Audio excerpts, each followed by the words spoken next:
और 2 साल पूरा करने के उपलक्ष्य में ये वीडियो वायरल हुआ यहाँ पे, जिस वीडियो में बीजेपी के एक विधायक खींवसर से वो 40% कमीशन की मांग कर रहे हैं और अपने बेटे को भी इन्वॉल्व कर रहे हैं और पैसा भी ले रहे हैं 10 लाख रुपए। एक तरफ प्रधानमंत्री का नारा मोदी जी का, न खाऊंगा न खाने दूंगा, इन्होंने ये कह दिया कि हम खाएंगे और जम के खाएंगे। दोनों पार्टियों के विधायकों ने जो खुल के ये खेल किया, लोकसभा चल रही है, इन्होंने निश्चित रूप से सारे नेताओं को शर्मसार किया। अभी भजनलाल जी सुबह ही भाषण दे रहे थे कि भ्रष्टाचारियों को मैं नहीं छोड़ूंगा। बायोडीजल सरेआम ये लोग बेच रहे हैं, दूध का सारा ठेका खींवसर का ले लिया, एमएलए लेड में भारी भ्रष्टाचार, पंचायत समिति में भारी भ्रष्टाचार। और लोकतंत्र का चौथा स्तंभ मीडिया इसलिए कि जब नेता चुप हो जाते हैं, सब मिल जाते हैं, तो मीडिया कहीं कहीं से बात उठाता है। पूर्व सांसद जब खुद भूमाफियाओं को वो संरक्षण दे रही है, गाड़ियों में लेके घूम रही है, तो कैसे इस स्टेट का, इस जिले का क्या होगा? 80% जो नए लोग जीतते हैं, उनको पता है 5 साल मौका मिला है, चौका मारो। सीएम को तो लोग मजाक मानते भी नहीं मानते। भ्रष्टाचार, राजस्थान में भ्रष्टाचार रोकना तो आरएलपी की सरकार बना दो, 1 घंटे में रोक दूंगा भ्रष्टाचार। भगत सिंह तो बना, लेकिन पड़ोसी घर में बना, हमारे घर में नहीं, शहीद हो जाएगा। आरएस में अब इंग्लिश मीडियम छात्रों का बढ़ेगा सिलेक्शन रेट, क्योंकि अब जयपुर में आ गया है राजस्थान का एकमात्र English medium coaching RS only, जहां मिलेगा regular classes, complete study material, personal mentorship. तो आज ही ज्वाइन करें आरएस ओनली कोचिंग। देखिए, निश्चित रूप से बहुत बड़ी विडंबना है और ये पूरे एमएलए एमपी इनकी तरफ भी उंगली उठती है इस मामले को लेकर। और पहले भी ऐसे मामले उठे थे एमपी लेड के अंदर, राज्यसभा के जो मेंबर है, कई एमपी है, तो ये भी मैं धन्यवाद दूंगा लोकतंत्र के चौथे स्तंभ मीडिया को कि उन्होंने आवाज उठाई। और निश्चित रूप से राजस्थान के अंदर बहुत बड़ी घटना है कि भारतीय जनता पार्टी कल अपने शासनकाल के 2 साल पूरा कर रही थी और 2 साल पूरा करने के उपलक्ष्य में ये वीडियो वायरल हुआ यहाँ पे, जिस वीडियो में बीजेपी के एक विधायक खींवसर से वो 40% कमीशन की मांग कर रहे हैं और अपने बेटे को भी इन्वॉल्व कर रहे हैं और पैसा भी ले रहे हैं 10 लाख रुपए। ये दुर्भाग्यपूर्ण है, सीधा सीधा संघीय ढांचे पर प्रहार है। अगर हम लोग खींवसर विधायक के साथ साथ जो हमारी महिला 2 विधायक कांग्रेस पार्टी की अनीता और तीसरी बयाना रूपा से बानावत, रितु बानावत, और इसके अंदर 2 बीजेपी के लोग हैं। रितु बानावत के पति भारतीय जनता पार्टी के बड़े नेता हैं, लंबे समय से वो काम करो, एक तरीके से बीजेपी की विधायक उसको माने। 2 बीजेपी के विधायक और 1 कांग्रेस का विधायक, मतलब भ्रष्टाचार के अंदर भी गठबंधन कर लिया दोनों पार्टियों ने कि मिलजुल के राजस्थान को लूटेंगे। 70 साल लूटा है और लूटेंगे, जिसमें दमो करके दिखाते। एक तरफ प्रधानमंत्री का नारा मोदी जी का, न खाऊंगा न खाने दूंगा, तो ये इन्होंने ये कह दिया कि हम खाएंगे और जम के खाएंगे, जो होकर लेना। एक तरीके से बड़ी चुनौती। और मैं अभी एक चैनल पे देख रहा था कि रितु बानावत और विधायकों के जो बयान आ रहे हैं, ये कह रहे हैं कि हम कार्रवाई करेंगे, हमारा नाम कैसे लिख दिया, पैसे भी खा जाना और गुर्राना। अब बताओ ये दोहरा मापदंड कैसे चलेगा? हमने मांग करी है कांग्रेस के राष्ट्रीय अध्यक्ष और राहुल गांधी, जेपी नड्डा जी, अमित शाह और इधर मुख्यमंत्री भजनलाल जी से और इनके जो बीजेपी के नेता हैं कि भाई आप इसमें कार्रवाई करें, इन विधायकों के खिलाफ इनको पार्टी से निकालें। और सबसे बड़ी बात, देवनानी जी से भी हम लोगों ने बात करी कि आप इनकी सदस्यता रद्द करें, क्योंकि ये सीधा सीधा स्टिंग का मतलब, ऐसी भी कार्रवाई करें चाहे स्टिंग करें, वो एक ही बात मानी जाती है। लोकतंत्र का चौथा स्तंभ है। तो प्रथम दृष्टया एफआईआर दर्ज हो, इनकी गिरफ्तारी हो और गिरफ्तारी के बाद जल्दी इस मुकदमे की सुनवाई हो, ताकि आइंदा से कोई भी चुनाव जनप्रतिनिधि ऐसी हिमाकत नहीं करे।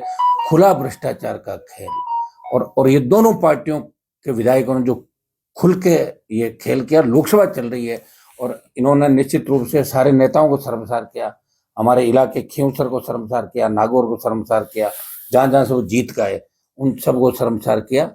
और अब लोग इस बात का जवाब मांग रहे हैं, साहब इस पर कार्रवाई होनी चाहिए।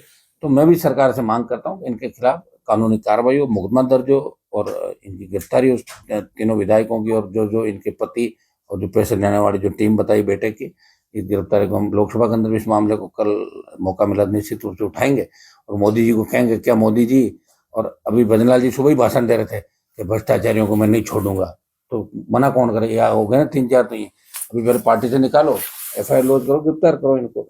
और ये कोई भी हो, चाहे भ्रष्टाचार कोई भी करे, और जनप्रतिनिधि अगर भ्रष्टाचार करने लगे तो फिर जनता के अंदर क्या संदेश जाएगा? आप बताओ। लोग कहते हैं एमएलए साहब भी खा रहे हैं, हम भी खाएंगे, लोग ये कहेंगे इस बात को। तो जो एक खींवसर का सम्मान हमने बढ़ाया लगातार लंबे समय से, विधायक बनने के बाद, ये मेरे से गए थे प्रधान जब थे तो इस कमीशन के मुद्दे पे ही बार बार तनातनी हो रही। मैं कहता भ्रष्टाचार कम करो, बहुत बड़ी बदनामी हो रही है, लोग अपनी पार्टी को बदनाम करेंगे। हम साथ थे, हमसे भी 20% 25% कमीशन ले रहे हैं कि मेरे पैसे खर्च हो गए, मैं कहाँ से लाऊंगा। तो इस तरह करके और धीरे धीरे मेघराज सिंह ने इनको 23 के चुनाव पकड़ लिया, बजरी आंदोलन जो मैं मेघराज के खिलाफ करा था, और फिर ये बीजेपी के हाथों चढ़। विधायक बनने के बाद ये उनका 5वां 6ठा मामला है। पूरे परिवार ने झूठा क्लेम उठा लिया, अलग अलग पिताजी का नाम, दो बाप का नाम रख लिया, बेटा अलग उठा रहा है। जो किसानों का फसल बीमा क्लेम था उसको इन्होंने इसबगोल उसका उठाया, वो भी आप लोगों ने छापा। 200 करोड़ की इलीगल माइनिंग कर ली खुद की खातेदारी में, और फिर तथ्यों में छेड़खानी करके और वो नाम भी अपने रिश्तेदारों को उसको चेंज करने का प्रयास किया है। इलीगल माइनिंग की, बायोडीजल सरेआम ये लोग बेच रहे हैं, दूध का सारा ठेका खींवसर का ले लिया। एमएलए लेड में भारी भ्रष्टाचार, पंचायत समिति में भारी भ्रष्टाचार, कोई भी काम आएगा, कोई भी ठेकेदार आएगा, उसे पैसा लेना। तो भ्रष्टाचार का नंगा नाच इस विधानसभा क्षेत्र के अंदर, और मैं तो कह रहा हूँ 3 पकड़े गए जिनमें 2 बीजेपी के हैं। पूरे राजस्थान के अंदर नंगा नाच चल रहा है। और मुझे लग रहा है कि जब सोशल मीडिया पे बहुत ज्यादा वायरल हुई, उसके बाद अशोक गहलोत को चिंता हुई, और उसके बाद कांग्रेस के नेताओं को चिंता हुई।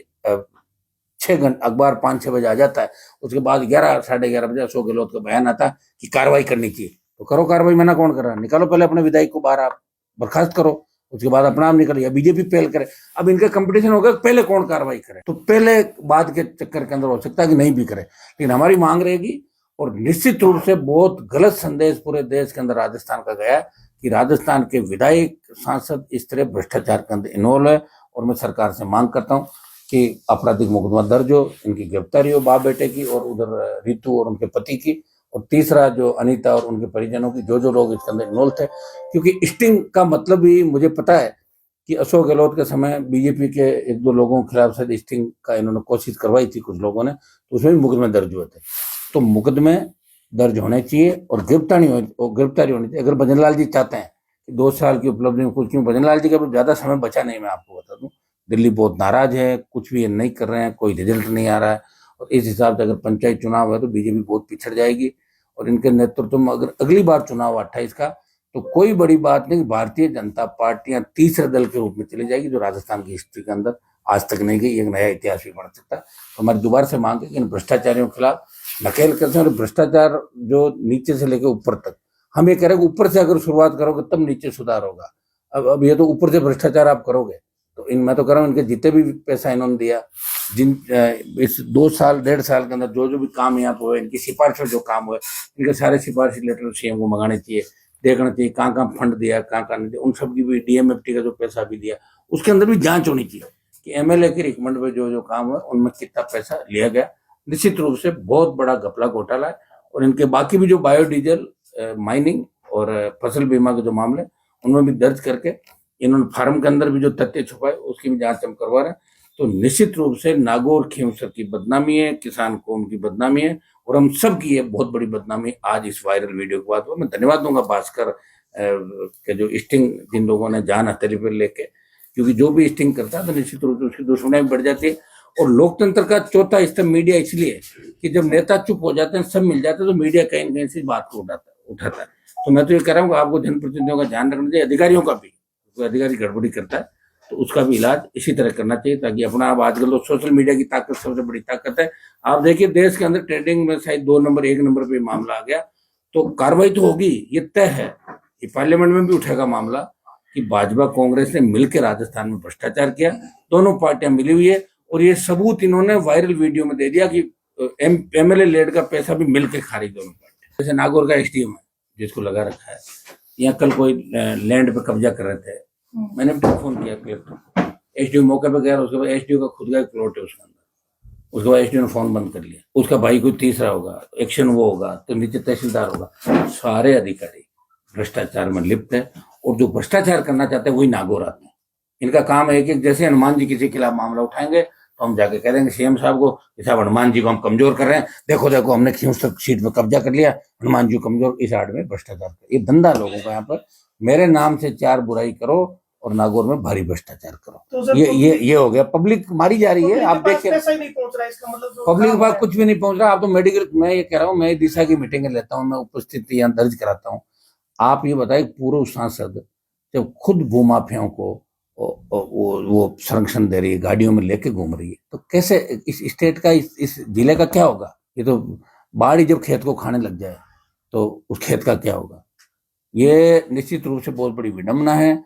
और मैं नागौर के एसडीएम को ठीक मानता था, लेकिन कल की घटना के बाद पता लगा वो भी यहाँ लूट खसोट करने के लिए भी बैठा है। लंबी पर्सनैलिटी, हाइट अच्छी उसकी, खाता पीता अच्छा है और कब्जे भी अच्छे कर लेता है। कल का कब्जा जो 53 नंबर में था, निश्चित रूप से उसका भी बहुत बड़ी उसके अंदर भूमिका रही। कोई भी भूमाफिया हो, अगर कहीं भी करे तो उसका इलाज होना चाहिए। अब बताओ, जब हमारे नेता नांगड़े और अधिकारी इसके अंदर मिल जाएंगे तो कैसे काम चलेगा? बताओ मुझे आप। हम ट्रस्टी हैं, एमपी ट्रस्टी है, एमपी के बाद एमएलए ट्रस्टी हैं।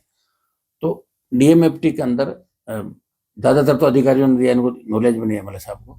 और फिर जो इन्होंने अपना सेटिंग इन्होंने कर रखी थी, उन पंचायतों का नाम लिख दिया। कुछ पंचायत हैं जहाँ इनको वोट कम मिला तो उसके अंदर पीछे से जाके 7-8 की एजेंसियां बदलवाती। वो मैंने कलेक्टर को कहा भाई आप ऐसे क्या करो, अंदर तो अपनी बात दूसरी हुई थी और आप पीछे से करो। तो कलेक्टर ने हाँ भरी है, दूसरी मीटिंग में एजेंसियां ग्राम पंचायतों को। हम चाहते हैं ग्राम पंचायत के माध्यम से काम हो, ताकि ज्यादा से ज्यादा काम में पारदर्शिता और सही काम हो। ये तो कोई सीएम हटे जब भी राजस्थान का भला हो सकता। अब हमारा मकसद कोई खीमसर विधायक और ये विधायक नहीं है। ये तो चलो भ्रष्टाचार में पकड़े गए, इसलिए हमें इन बातों का जवाब हमें देना पड़ रहा है। जवाब नहीं देंगे, लोग कहेंगे जवाब ही नहीं दिया। बाकी हमारा नहीं तो कोई इनसे फर्क पड़ना, सीएम कार्रवाई करे तो अच्छा, नहीं करे तो अच्छा। हमारा काम जनता को जागरूक करना, और लोकसभा के अंदर इस बात को उठाएंगे। आवश्यकता पड़ी तो प्रधानमंत्री से भी मिलने का समय मांगेंगे इस विधायक के और इन दोनों विधायकों के कारनामों के खिलाफ, और जो नेता भ्रष्टाचार के अंदर इन्वॉल्व है उनके खिलाफ भी। ये काम ही कर रहे हैं। तो आजकल 80% नेताओं का काम क्या? व्यापारी हो गए, पॉलिटिकल लोग व्यापारी हो गए। 80% जो नए लोग जीतते हैं उनको पता है 5 साल मौका मिला है, चौका मारो, वापिस आने नहीं, टिकट मिलेगा नहीं।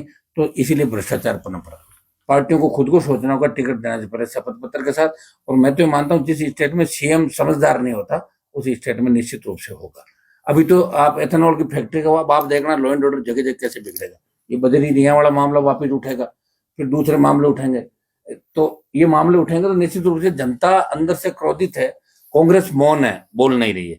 अब एथेनॉल के मामले के अंदर मैंने लोकसभा के अंदर उठाया तो 10 कांग्रेस के सांसद वहां बैठे थे, एक शब्द नहीं बोला। मैंने कहा बोलो, तुम लोग यहाँ बैठो, तुम्हारा एमएलए घायल है। तो कांग्रेस इसलिए नहीं बोल रही थी, कांग्रेस ने एमओयू किया था और बीजेपी के नेताओं की पार्टनरशिप है फैक्ट्री के अंदर। तो मिलकर दोनों पार्टियां इस राजस्थान की जनता को लूट रही है और इनको लगता है कि राजस्थान में कोई क्रांति हो नहीं सकती। एक व्यक्ति लड़ रहा है राजस्थान के अंदर, एक नई पार्टी हमारे पास जो बनी थी वो 2-3 जिलों के अंदर वो भी प्रयास अपना कर रहे हैं।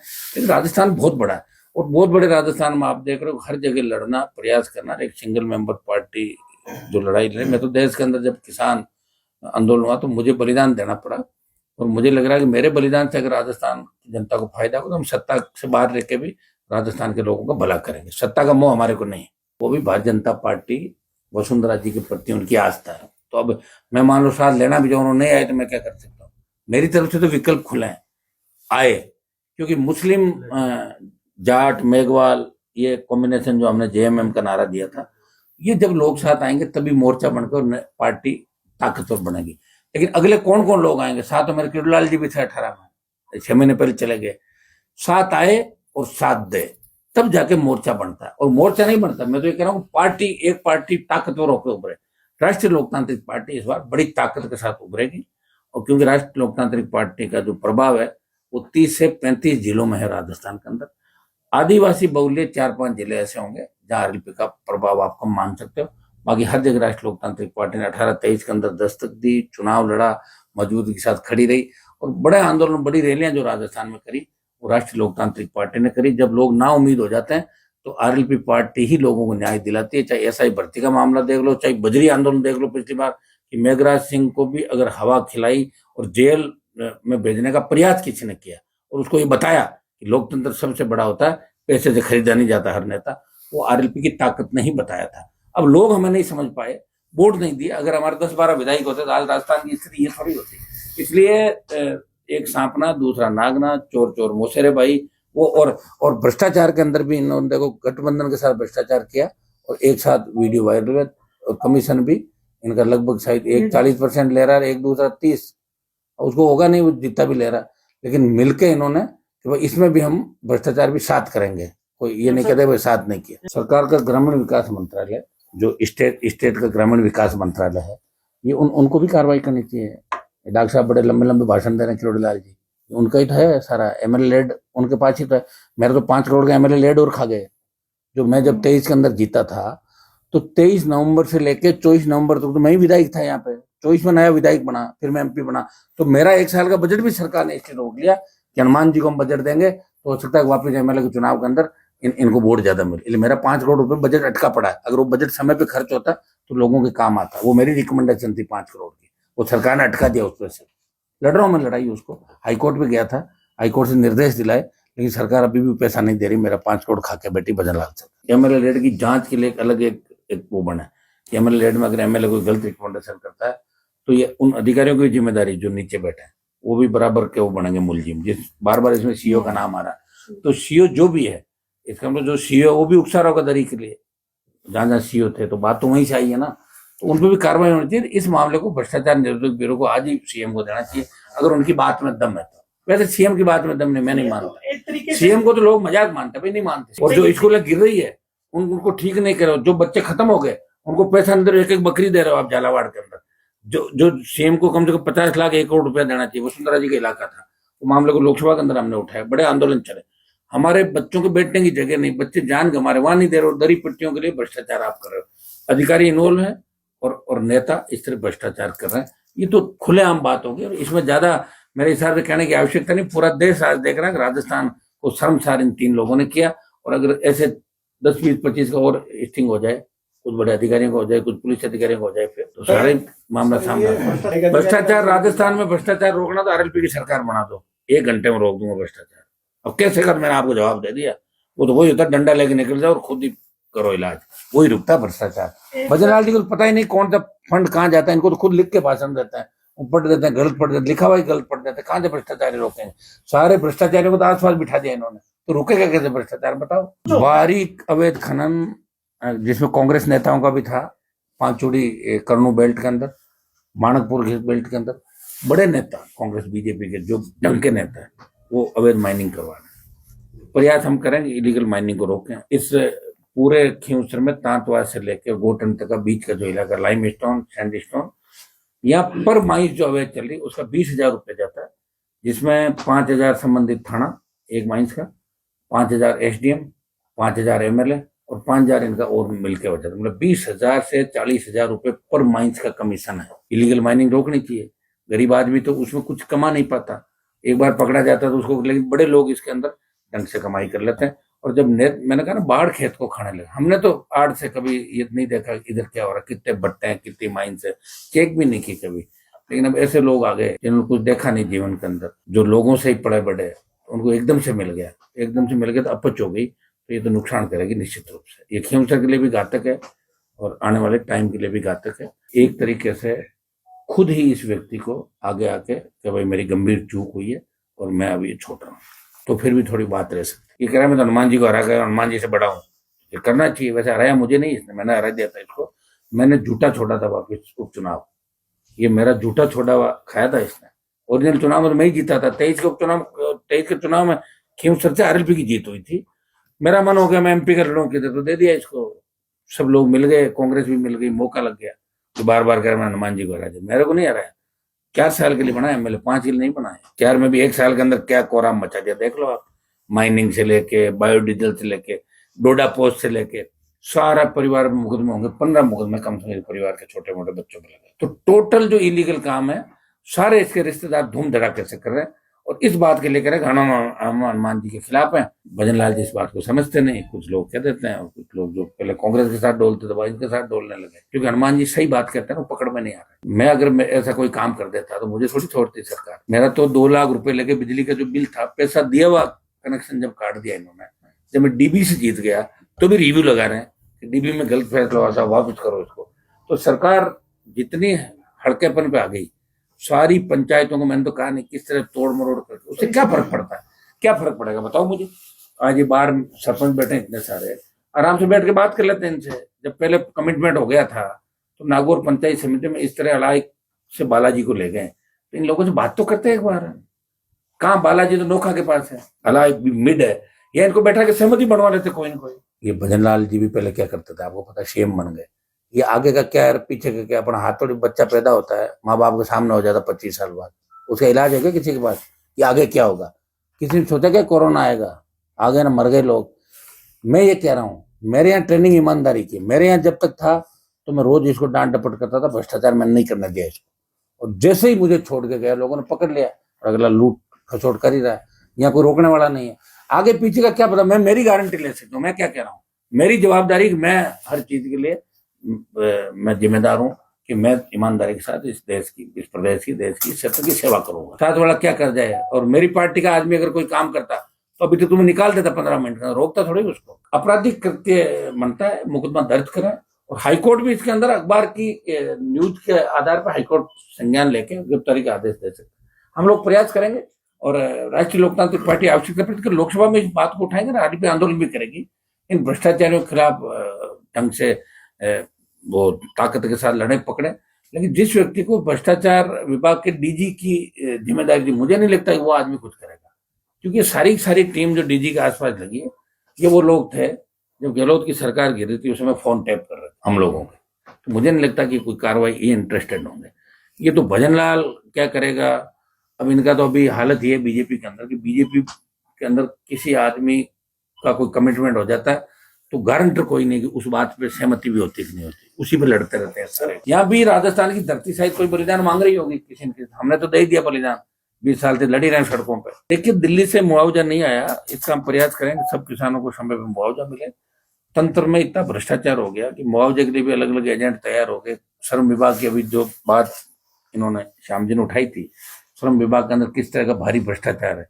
यहाँ के जिले का चार्ज किसी के पास है, कहीं का किसी के पास है। पहले ही दलाल सब जगह छोड़ दिए। अब इस भ्रष्टाचार का एक इलाज है कि ऊपर से आपकी मॉनिटरिंग मजबूत हो और आपके कलेक्टर, एसपी 40-41 लोग नए ईमानदार लगे, उनको शपथ दिलाई जाए कि तुम अपने अपने जिले के अंदर ईमानदारी से 2 साल काम करोगे। पहले ये करोगे आप 1 साल ईमानदारी से करोगे, ठीक हो, फिर 2 साल। क्योंकि लोगों को मोटिवेशन देना पड़ता है। कहाँ करेगा इस सरकार के अंदर। जवाहर बेगम से लेके कन्हैयालाल से लेके जोगाराम जमीनों का धंधा कर रहा है। के को आप देख लो, आपके 2-3-4 मंत्री और आगे जिनके रोज नाम आ रहे हैं। अब एमएलए इस तरह कर रहे हैं, कौन करेगा इस सरकार के अंदर मुझे बताओ। दिल्ली वालों तो राजस्थान को पटक दिया, हमें जरूरत नहीं है। अभी 28 में चुनाव है, 26 के लास्ट में देखेंगे। 1 साल तो राजस्थान की जनता की जो बर्बादी हो रही है, जिस तरह पेपर लीक हो रहे हैं, जिस तरह आरपीएससी के पुनर्गठन को लेके, एसआई भर्ती को लेके वापिस जिन्होंने अपील कर दी एसआई भर्ती सही है, तो सरकार की कतनी करने के अंदर अंतर है। और निश्चित रूप से राजस्थान में एक नई क्रांति की आवश्यकता और जल्दी आरएलपी पार्टी इन सब मुद्दों को लेकर राजस्थान में बड़ा आंदोलन करने की तैयारी कर रही है। देखिए जेके सीमेंट फैक्ट्री आई थी सबसे पहले, तो उस समय नाथुराम जी मिर्जा बड़े नेता थे यहाँ के, और उनके भतीजे रिचपाल मिर्जा और इन लोगों ने जेके में सारा ट्रांसपोर्ट का काम ले लिया और 30 साल तक जेके के गुलाम बन के रोज के 2 लाख रुपए इनके घर आते थे बैठे डेली के, और वहां लड़ाई झगड़े करा के वहां आदमी मरवा दी। जेके एक इन्होंने कब्जा कर लिया। अब अंबुजा आई, मैं लोगों को रोजगार की बात करता हूँ, जल्दी चालू कराने की बात करता हूँ, बड़े मुआवजे की बात करता हूँ, ये वहां बैठ जाता है ग्रुप सारा मेरा विरोधी, बैठ के कोई ट्रक लगा लेगा, कोई ट्रांसपोर्ट साइकिल लेगा, कोई कैंटीन ले लेगा। औकात नहीं ना लोगों की, देखावा नहीं लोगों का, लड़ नहीं सकते। भगत सिंह तो बना लेकिन पड़ोसी घर में बना, हमारे घर में नहीं, शहीद हो जाएगा। ये आपका आ गया इधर। तो जब आपके पॉलिटिकल लीडर और समाज को नेतृत्व देने वाले लोग जब उनकी सेठों के मुनीम बन जाएंगे तो फिर जनता का क्या होगा। आप देश के अंदर देखें, प्रदेश के अंदर देखें, जितने भी एक्सप्रेस वे बन रहे हैं, चाहे मुंबई दिल्ली एक्सप्रेस वे, सस्ती दर पे जमीनें खरीद ली किसानों की। डीएलसी हमारी बहुत कम है, लोग जानते नहीं डीएलसी के बारे में। भारतमाला, कितनी जमीन भारतमाला में ले ली, इसका जितना उपयोग होना चाहिए नहीं। भारतमाला में कितने एक्सीडेंट हो रहे हैं। और पंजाब हरियाणा जो मुआवजा दे रहा है उससे 25% अपन नहीं दे रहे हैं।